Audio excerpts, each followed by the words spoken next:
হাসতে পারি বলেই কিছু মানুষ ভাবে আমি সুখেই আছি, কিন্তু তারা জানে না আমি যতটা হাসি ভেতরে ভেতরে ঠিক ততটাই একা। যদিও একা হয়ে যাওয়ার ভয়টা আমার কখনোই ছিল না, কারণ যাকে আমি সব থেকে বেশি ভালোবাসি, ভয়টা ছিল তাকে হারানোর।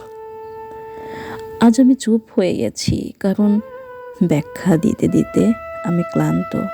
মানুষ বদলায় না, তার প্রয়োজন বদলায়। যাকে নিয়ে আমি ভবিষ্যৎ দেখেছি, আমি কখনোই ভাবিনি সেই মানুষটা আমাকে এমন জায়গায় এনে আমার হাতটা ছেড়ে দিবে। আমি যাকে আমার নিজের থেকে বেশি বিশ্বাস করেছিলাম, যাকে সব থেকে বেশি ভালোবেসেছিলাম, সে আজ আমার অতীত হয়ে যাবে।